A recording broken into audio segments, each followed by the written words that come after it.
तो जिनके जीवन में ऐसा है, और दूसरा संतोषी ब्राह्मण है, विरक्त इंद्रियर्थेषु, जिन्होंने अपनी एक नहीं, दो नहीं, 10 इंद्रियों को बस में कर रखा है, ऐसे हैं। आप में से एक बताओ किसी ने एक इंद्री को अपने बस में रखा हो?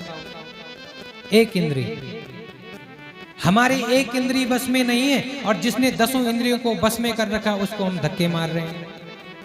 ऐसे तो हमारे देश में सुदामा झांकी निकाली जा रही है। और प्रशांत आत्मा, प्रसन्न रहने वाले, जो मिल गया उसी में प्रसन्न है। 4 घरों में भिक्षा लेने के लिए जाते हैं, और 4 घरों से वो भिक्षा मिल गई तो ठीक, नहीं मिली तो वहीं से वापस आ जाते हैं। ये नियम बना रखा है। कर्तव्य परायण सत्यव्रत है, जो नियम कह दिया कि 4 घरों में जाना, 4 घरों से मिल गया तो ठीक, नहीं मिला तो वापस आ गए। ऐसे नहीं कि 5वें घर में भी गए, 6वें में गए, खूब भर के ले आते हैं, ऐसे नहीं। और जितेंद्रिय है, इंद्रियों को जिन्होंने जीत लिया, ऐसे ब्राह्मण हैं सुदामा जी। अब सुशीला मैया ने कहा कि भाई भगवान का भजन ठीक है, लेकिन ये तन जो है ना, सिर्फ भजन से नहीं होगा, इसके लिए अन्न भी चाहिए। बच्चे कई दिन से भूखे हैं। देखिए, इतनी गरीबी आने के बाद भी जिसने अपना धर्म नहीं छोड़ा वो है सुदामा। और हमारे जीवन में थोड़ा सा भी दुख आ जाता है तो हम विचलित हो जाते हैं। एक छोटा सा दुख आने पर हम विचलित हो जाते हैं, और उसी दुख के कारण हम बोलते कोई नहीं होता भगवान, कुछ नहीं होता भगवान, इतने में। और जिनके जीवन में इतना दुख आने के बाद भी जो विचलित नहीं होते, ऐसे सुदामा जी। सुशीला मैया ने कहा कि भाई तुम्हारे मित्र हैं, मैंने सुना तुम्हारे मित्र हैं द्वारिकाधीश, तुम अपने द्वारिकाधीश के पास क्यों नहीं जाते? बोले मैं वहां कैसे जा सकता हूं? विपत्ति पड़े सो मित्र के न जाइए। विपत्ति पड़े तो मित्र के यहाँ नहीं जाना चाहिए। विपत्ति में बोले मित्रता कहाँ होती है? बोला मित्रता वहां होती है जहां बराबरी होती है। लेकिन भगवान ने कहा, सुदामा जी ने बचपन में कहा कि तुम्हारी और मेरी मित्रता कैसे हो सकती है? तुम जो है द्वारिका के राजा, तुम त्रिलोकीनाथ, और मैं कहाँ एक गरीब। बोले मित्रता निभाने का जो रहेगा वो मेरी तरफ से रहेगा, मित्रता सिर्फ मैं निभाऊंगा। तुम्हारी तरफ से तुम्हारे लिए कोई आदेश नहीं है, तुम कभी मेरे साथ अपनी तरफ से ऐसी कोई मित्रता निभाना। लेकिन सुदामा जी स्वाभिमानी ब्राह्मण है। बोले विपत्ति पड़े सो मित्र के न जाइए। इनके मन में एक ही बात है कि विपत्ति आ जाए लेकिन मित्र के यहाँ नहीं जाना। अब क्या हुआ कि सुशीला मैया ने कहा कि भाई इसमें आपका भी तो फायदा है, भगवान कृष्ण को मित्र हो तो मित्र के दर्शन तो करने चाहिए। तो आज सुदामा जी सोच रहे हैं अयम ही परमो लाभ, मुझे जाने में मेरा ही लाभ है भगवान के दर्शन करने। तो आज सुशीला से कहा कि मैं वहां जा रहा हूं लेकिन कुछ लेकर तो जाऊंगा। तो 4 घरों में गए, 4 घरों से 4 मुट्ठी चावल लेकर आए, और 4 मुट्ठी चावल लेकर आज सुदामा जी को दिए। और सुदामा जी आज द्वारिका की तरफ निकल पड़े। दूर नगरी, बड़ी दूर नगरी, दूर नगरी, बड़ी दूर नगरी। कैसे आऊं रे कन्हैया, कैसे आऊं रे कन्हैया, तेरी द्वारिका नगरी, बड़ी दूर नगरी, दूर नगरी, बड़ी दूर नगरी। कैसे आऊं रे कन्हैया, कैसे आऊं रे कन्हैया, तेरी द्वारिका नगरी, बड़ी दूर नगरी, दूर नगरी, बड़ी दूर नगरी। रात में आऊं कान्हा, डर मोह लागे, रात में आऊं कान्हा, डर मोह लागे, रात में आऊं कान्हा, डर मोह लागे, रात में आऊं कान्हा डर मोह लागे, दिन में आऊं तो देखे सारी नगरी। हाँ, दिन में आऊं तो देखे सारी नगरी। दूर नगरी, बड़ी दूर नगरी, कान्हा दूर नगरी, बड़ी दूर नगरी, दूर नगरी। बोले कृष्ण कन्हैया लाल की जय हो।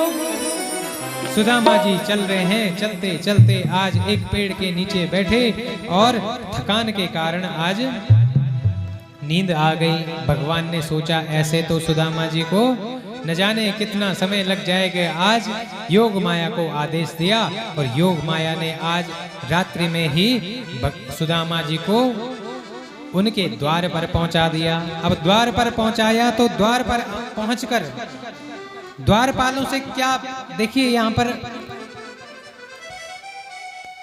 ये बात तो है कि द्वारपालों ने रोका, लेकिन क्यों रोका इसका कारण जानिए।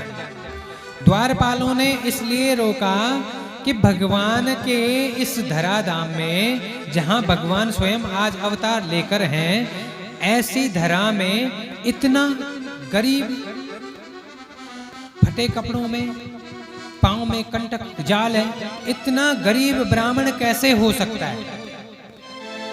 तो क्या हुआ, उनको ऐसा लगा कि ये हो सकता है कि ब्राह्मण न होकर किसी लोभ से आया हो, इसलिए पहले पूछा कि तुम कौन हो। तो क्या कहा, शीस पगन जगतन में प्रभु जान को आई बस के ग्रामा। धोती पटी सिलटी दुपटी तनु पाए उपान की नहीं सामा। द्वार खड़ो दुज दुर्बल एक, द्वार खड़ो दुज दुर्बल एक, रहो चकी सो वसुधा बिरामा। पूछत दीन दयाल को धाम, बतावत आपनो नाम सुदामा। पूछत दीन दयाल को धाम, बतावत आपनो नाम सुदामा। बतावत आपनो नाम सुदामा। जैसे ही आज द्वारपालों ने पूछा कि तुम्हारा नाम क्या है, तो कहा कि मेरा नाम सुदामा है। अंदर जाके बोले आप यहाँ ठहरिए ब्राह्मण देवता, आप यहाँ ठहरिए, हम अपने प्रभु से आज्ञा लेकर आते हैं। आज्ञा क्यों लेना चाह रहे हैं, वो इसलिए लेना चाह रहे हैं कि इतना गरीब ब्राह्मण, वो भी भगवान के नगर में, ऐसा कैसे हो सकता है। तो बात की पुष्टि करने के कारण ही भगवान से पूछने गए। धक्के धुक्के कुछ नहीं मारे। ब्राह्मण, भगवान के यहाँ ब्राह्मण का सबसे पहला स्वागत है। तो अब जैसे ही वहां जाकर आज भगवान को कहा कि बोले धोती पट्टी धोती शीस पगाना जगातन में प्रभु जान को आई बसो के ग्रामा। एक ऐसा ब्राह्मण आया है जिसका शीश में कोई वस्त्र नहीं है और तन में भी कोई वस्त्र नहीं है, और धोती है तो वो भी फटी हुई है। ऐसा ब्राह्मण आया है कि इतना गरीब ब्राह्मण, हमने आज तक ऐसे गरीब ब्राह्मण के दर्शन नहीं किए। बोले कौन है, उसका नाम क्या है। बोले पूछत दीन दयाल को धाम, आपका धाम पूछ रहा है और बतावत आपनो नाम सुदामा। आज तो जैसे ही सुदामा नाम सुना और भगवान इतने प्रसन्न हो गए, वहां से नंगे पांव दौड़कर आज तुरंत कहाँ पहुंचे, सुदामा जी के पास पहुंचे। और सुदामा जी के पास पहुंचकर आज सुदामा जी को गले लगा लिया। बोले कृष्ण कन्हैया लाल की जय। और आज तो सुदामा जी को बड़े आदर के साथ में भगवान अपने मुख्य कक्ष के अंदर ले गए। सारी रानियों को आदेश दिया कि जाओ और क्या लेकर आओ, ब्राह्मण के पाद प्रक्षालन के लिए जल लेकर आओ। सारी जितनी भी देवियां हैं, जितनी भी रानियां हैं, आज क्या देख रही हैं, ऐसे बेहाल बिवाइन सो पग, कंटक जाल लगे पुनि जोए।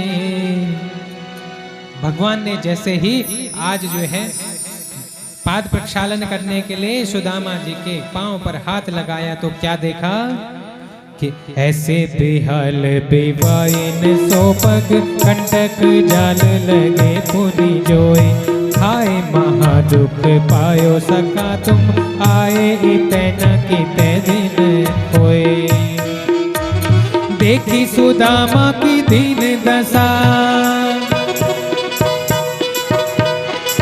देखी सुदामा की दीन दशा करुणा करके करुणा निधि रोए पानी परात को हाथ छुयो नहीं नैनन के जल सो पग धोए पानी परात को हाथ छुयो नहीं नैनन के जल सो पग धोए।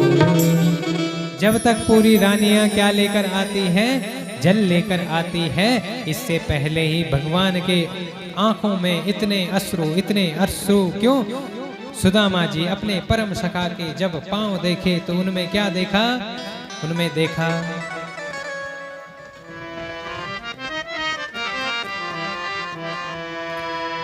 आज सुदामा जी के पांव देखे, पांव में कंटक जाल कांटों का जाल बना हुआ है और खून बह रहा है। जब ऐसा देखा तो भगवान इतने रोए कि आज अश्रुधारा से ही भगवान ने सुदामा जी के पाद प्रक्षालन कर दिए। अब भगवान को सबने रोते हुए देखा तो सबके आंखों में आज अश्रु आ गए। बोले कृष्ण कन्हैया लाल की जय। अब तो भगवान ने सुंदर सुदामा जी की सेवा की, उनको सिंहासन में बिठाया। सिंहासन में बिठाकर आज सुदामा जी को संकोच हो रहा है कि द्वारकाधीश इतना बड़ा राजा, द्वारका का राजा, इसको मैं अपने लाए हुए तंदुल कैसे दूं? तो आज सोच रहे हैं। तभी भगवान ने कहा क्या बात है सुदामा जी, भाभी का दिया हुआ प्रसाद ऐसे ही छुपा रहे हो? छुपा क्यों रहे हो? तो आज सुंदर जो है भगवान ने सुदामा जी की काख से उन चावलों को छीन लिया और छीन कर आज क्या किया? पहले मुट्ठी ले और पहली मुट्ठी खा गए, दूसरी मुट्ठी ली, दूसरी मुट्ठी खा गए। त्रिलोक की संपदा आज सुदामा जी के नाम कर दी। और अब तो जो है जैसे ही तीसरी मुट्ठी खाने वाले थे कि रुक्मणी मैया ने रोक दिया। रुक्मणी मैया ने कहा प्रभु ब्राह्मण का प्रसाद है, अकेले खाओगे क्या? एक तरफ तो और मनी मन क्या कह रही है? मनी मन कह रही है कि सुदामा जी को 2 मुट्ठी चावल में आपने इतना कुछ दे दिया, अब तीसरी मुट्ठी खाकर क्या बैकुंठ देकर स्वयं गरीब बनने का विचार है क्या? और दूसरे बाहरी मन से ये तो अंतर मन में बात हो रही है, लेकिन सुदामा जी के सामने क्या करी? ये विप्र का प्रसाद है। और विप्र का प्रसाद भाई इन्होंने जब भोग दिया तो इन्होंने भोग जो है अकेला नारायण का नहीं रखा, इसने लक्ष्मी नारायण का भोग रखा। तो मेरा भी प्रसाद पर अधिकार बनता है। और ये प्रसाद देने के बाद जैसे ही भगवान ने आज इनको उन 2 चावल मुट्ठी के बदले त्रिलोक की संपदा दी। इधर सुदामा नाम नगर नाम का इनका जो है ऐसे ही सुदामापुर नाम का नगर बसा दिया, जैसे स्वयं द्वारिका है ऐसे ही। और माँ लक्ष्मी ने आज सुशीला मैया को चिर सौभाग्यवती का वरदान दिया। चिर सौभाग्यवती अर्थात कि जो हमेशा एक तो जवान रहे और जिसकी लंबी आयु हो, ऐसा चिर सौभाग्यवती का वरदान आज माँ लक्ष्मी ने भी सुदामापुरी में माँ सुशीला को दिया। अब जो है भगवान ने पूर्व चर्चा की, तो आप लोगों को एक विशेष बात और बता देता हूँ। समय दरअसल हमने आधा घंटा लेट कथा की थी, है ना? आप लोगों को कोई दिक्कत तो नहीं है? थोड़ी देर और चलेगा, हैं? हाँ, कथा में तो सुदामा जी, क्योंकि ये बातें जानना बहुत हमारे लिए आवश्यक है, इसलिए मैं इनको बताना आवश्यक समझता हूँ। क्या सुदामा जी और कृष्ण बचपन के सखा है। बचपन में एक दिन गुरु माता ने चने रखे थे कि ये दोनों बालक जंगल में लकड़ी लेने के लिए जाएंगे तो इन दोनों को ये चने दिए जाएंगे। ये सोचकर चने रखे थे। तभी जो है वहां दुर्वासा ऋषि आ गए। अब दुर्वासा ऋषि जैसे ही पहुंचे तो दुर्वासा ऋषि ने आज गुरु माता को कहा कि मैया मुझे भूख लगी है, कुछ खाने को है क्या? अब गुरु माता सोच रही है अगर ये चने जो बचे हुए हैं अगर इनको मैं दुर्वासा मुनि को दे दूं तो ये दोनों बालक भूखे रहेंगे। तो इस कारण क्या किया, कहा कि नहीं अभी कुछ नहीं है। अब जब कुछ नहीं है तो दुर्वासा ने अपने तपोबल से देख लिया कि ये इनके यहाँ जो है कोने में चने रखे हुए हैं। अब चने रखे हुए हैं तो इधर सुदामा जी ये पूरा दृश्य देख रहे हैं। अब जैसे ही देखा तो अपने तपोबल से जैसे ही इन्होंने देखा तो आज दुर्वासा जी ऋषि ने कहा कि गुरु माता ने मुझसे चने छुपाए क्यों? क्रोध में आ गए और क्रोध आने के कारण आज इन्होंने श्राप दे दिया कि जो इन चनों को खाएगा वो दरिद्र हो जाएगा। बोले जो इन चनों को खाएगा वो दरिद्र हो जाएगा। तो सुदामा जी देख रहे थे और भगवान तो अंतर्यामी है। सुदामा जी ने जैसे ये देखा और ये पोटली पकड़ी अपने जेब में रख दी। अब जैसे ही जंगल में गए दोनों बच्चे, दोनों बालक कृष्ण कन्हैया लाल और सुदामा जी, तो आज सुदामा जी ने क्या किया, आज सुदामा जी इन चनों को लेकर पेड़ में चढ़े और पेड़ से लकड़ियां तोड़ रहे हैं और साथ में इन चनों को खा रहे हैं। क्यों खा रहे हैं? बोले देखो सुदामा जी कितने उत्तम ब्राह्मण हैं कि अगर इन चनों को मैं नीचे फेंकता हूं तो नीचे जो भी इन चनों को खाएगा वो जीव जो है भस्म हो जाएगा। पृथ्वी में फेंकता हूं, पृथ्वी का वो हिस्सा बेकार हो जाएगा। ठीक है, तो कहने का अर्थ है कि उन्होंने इसलिए इन चनों को नीचे भी नहीं फेंका और क्या किया कि जो होगा मुझे होगा और भगवान त्रिलोकीनाथ को तो मैं कुछ नहीं होने दूंगा। तो कहीं बोले ये चना खाकर जब त्रिलोकीनाथ दरिद्र हो जाएगा तो इस सृष्टि को चलाएगा कौन? तो आज वो स्वयं वो चने स्वयं पाले। इसलिए सुदामा जी दरिद्र क्यों हुए? इसी कारण से हुए। तो सुदामा जी कैसे ब्राह्मण है? कैसे ब्राह्मण है सुदामा? उत्तम ब्राह्मण है। समझ गए? तो सुदामा जी की झांकियों का आप लोगों ने ऐसे जो ऐसी, हाँ जिनको झांकियां निकालनी, मैं ये कह रहा हूँ झांकी निकालनी है तो ऐसी झांकी निकालें कि जो आपके हृदय में बसे, ऐसी झांकी निकालें। सुदामा जी की जीवनी पढ़कर उनके पथ पर चलो और तब जाके उस झांकी को अपने अंदर रखो, तब मैं कहूंगा कि वो झांकी है। ब्राह्मण को धक्के मारकर झांकी निकालने को झांकी नहीं कहते। आप लोग भी इस चीज का विरोध करें, मैं आप लोगों से यही निवेदन करूंगा। बोले कृष्ण कन्हैया लाल की जय। अब सुदामा जी वापस आए तो वापस आकर देखा और क्या देखा, सुदामा मंदिर देख डरे, सुदामा मंदिर देख डरे। कहाँ गई मेरी टूटी झोपड़िया, कहाँ गई मेरी टूटी झोपड़िया, कंचन महल खड़े सुदामा मंदिर देख डरे। सुदामा जी ने आज जैसे सुदामापुरी देखे तो कहते हैं सुदामा मंदिर देख डरे। देख के डरने लग गए कि भाई एक झोपड़ी तो बड़ी मुश्किल से बची हुई थी, मुझे लग रहा है आजकल अतिक्रमण बहुत हो रहा है, सरकार ने वो भी रोड में ले गई। जो एक झोपड़ी बची थी उसमें भी आज रोड बना दी, अतिक्रमण हो रहा है ना आजकल। तो सुदामा जी सोचने लग गए कि बस कहाँ गई मेरी टूटी झोपड़िया।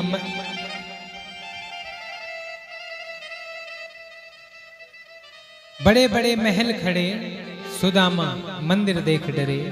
आज तो जैसे ही वहां से सुंदर थाल लेकर आई है सुशीला मैया, सुंदर थाल लेकर आई आरती की थाल लेकर। और जैसे ही सुदामा जी को देखा और सुदामा जी को आरती दिखाने लग गई। बोले हे देवी तुम कौन हो? बोले कौन? प्रभु मैं आपकी ही पत्नी हूँ। बोले पत्नी? बोले हाँ जी मैं आपकी पत्नी सुशीला हूँ। बोले सुशीला मेरे जाने के बाद इतने ठाट बाट कैसे हो गए? बोले प्रभु मैं यही कह रही थी कि आप एक बार तो उस करुणा निधान के पास जाओ तो सही, वही दीन दुखियों का सहारा है। हम जैसों का सहारा कौन? हारे का सहारा श्याम हमारा है। बोले खाटू श्याम भगवान की जय। तो कहने का अर्थ इस तरह से सुदामा जी पर कृपा की। इसके बाद भगवान ने सुखदेव महाराज ने वेदों की स्तुति की। वेदों की स्तुति करने के बाद कहा एको देवा सर्वभूतेषु गूढ़ः सर्वव्यापी सर्वभूतांतरात्मा कर्माध्यक्षा सर्वभूताक्षिवासा साक्षी चेता केवलो निर्गुणश्च। बोले आप उस परम पिता परमेश्वर को जगह जगह न ढूंढे। एको देवा सर्वभूतेषु गूढ़ः, सब इस चराचर जगत में सब में बसने वाला वो एकमात्र ही है, एक ही है। हमारे गुरुदेव कहा करते थे कि बेटा बसो संसार में और फंसो एक में। बोले संसार में बसने का अर्थ सभी देवी देवताओं का पूजन करो लेकिन एक को बना लो, इष्ट एक को बना लो। बाप एक ही होता है। बाप कितने होते हैं? बाप एक ही होता है, एक ही बनाना है बस। और पूजना सबको है लेकिन एक को बना लो और एक को एक में ही सबके दर्शन करो। ठीक है, इसीलिए क्या कहा? एको देवा सर्वभूतेषु गूढ़ः। क्योंकि यम सर्वे देवा नमन्ति मोक्षयो। सारे वेद पुराण मिलकर जो है उस परमपिता परमेश्वर को एक मानकर ही ओमकार विंद संयुक्तम नित्यम ध्यायन्ति योगिना। आप आरती में कहते हैं प्रणवाक्षर के मध्य ओम अक्षर के मध्य यह तीनों एका ओम। प्रणव अक्षर कौन सा है? ओम को ही प्रणव अक्षर कहते हैं। तो ओमकार बिंदु संयुक्तम, ओम में ये सभी हैं, ब्रह्मा विष्णु महेश। बोला जानत अविवेका, जिनको जो बोले इनको अलग अलग मानता है वो अविवेकी है, मूर्ख है। और प्रणव अक्षर के मध्य यह तीनों एक। प्रणव अक्षर में इन तीनों को एक ही माना है, इसलिए परमात्मा एक ही है।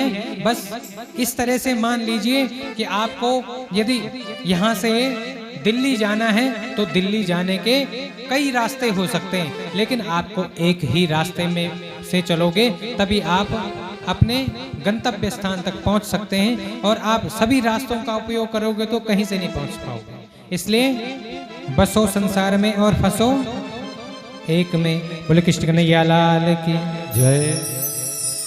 आगे जो है ये यादव जितने हैं ये दम्भी हो गए हैं, ये अभिमानी हो गए हैं। अभिमानी क्यों? भगवान की कृपा से ये जहां भी युद्ध करते हैं, जिस राजा के जिस देश पर भी युद्ध करते हैं वहां से जीत कर आते हैं, अजय हो गए। और अजय का इनको अभिमान हो गया तो भगवान ने सोचा कि अब जो दुकान खोल रखी है ना उसको बंद करने का समय आ गया। क्या है कि दुकानदार सुबह सुबह दुकान खोलता है, दिन भर चलाता है, सांझ को सब अपना बंद करके चला जाता है। इसी तरह भगवान सृष्टि का निर्माण करते हैं, चलाते हैं और फिर उसको समाप्त कर देते हैं। इसी तरह सोचा कि मेरे जो है यदुवंश में आज बड़े दम्भी दुराचारी हो गए हैं, अभिमानी हो गए हैं। 56 करोड़ जनसंख्या हो गई है यादव कुल की। तो आज इनको भगवान ने ऐसी लीला की कि एक बार पिंडारक नाम क्षेत्र में ऋषि अपने यज्ञ तपस्या के लिए आए थे। तो यही जामवंती का बेटा है साम। तो ये साम जो है आज स्त्री वेश बनाकर और सारे ऋषियों के पास गए।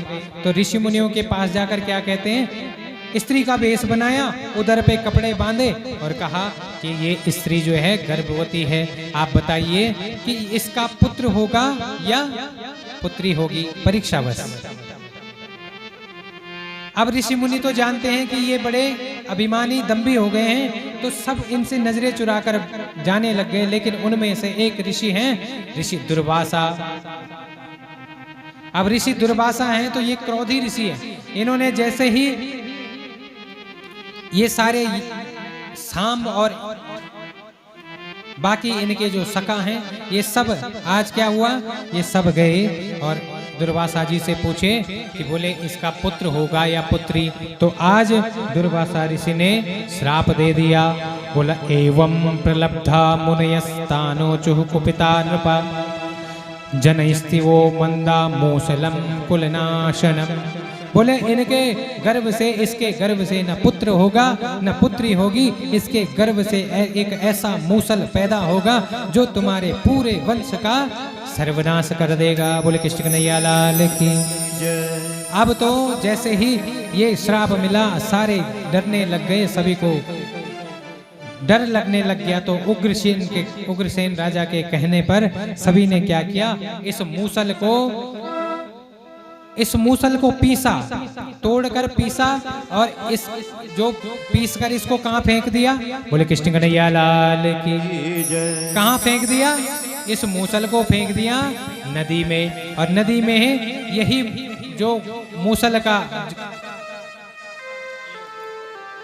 टुकड़े थे वो सब जो है एरका नाम की घास बनकर पैदा हो गई। बोले कृष्ण कन्हैया लाल की। अब उनमें जो पीसा हुआ था उसका तो घास बन गया, लेकिन उनमें जो एक टुकड़ा लास्ट में बच गया था उसको जो है इन्होंने, एक व्याध आया और उसने व्याध ने अपने बाण पर उसको आगे अग्रभाग को बनाया। इधर जो है श्राप तो मिल चुका था, एरका नाम की घास भी तैयार हो चुकी है और इधर भगवान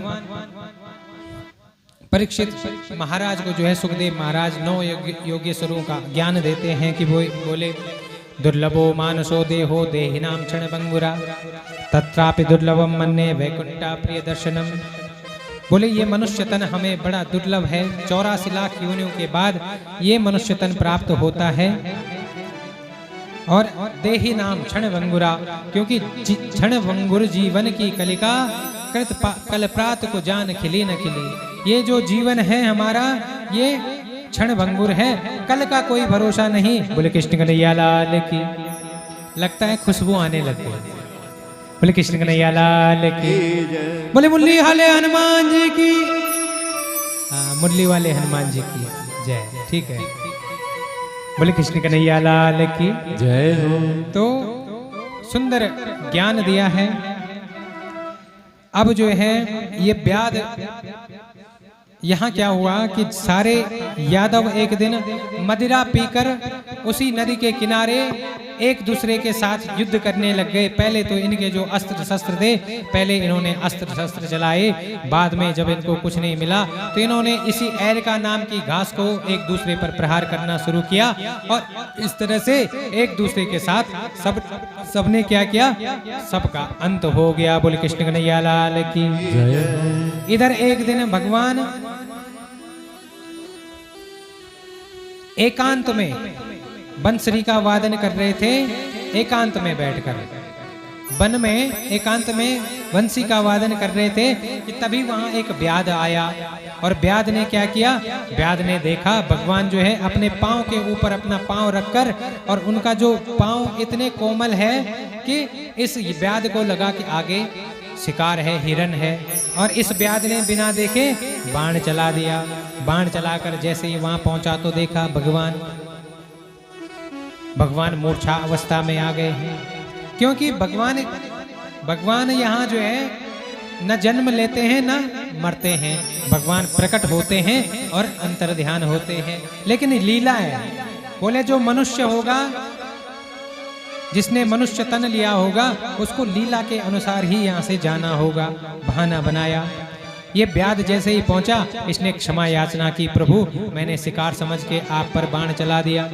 बोले नहीं, ये तुम्हारा नहीं, ये मेरी ही लीला है। बोले क्या लीला है? बोले कृष्ण कन्हैया लाल की। बोले पूर्व जन्म में तुम बाली थे,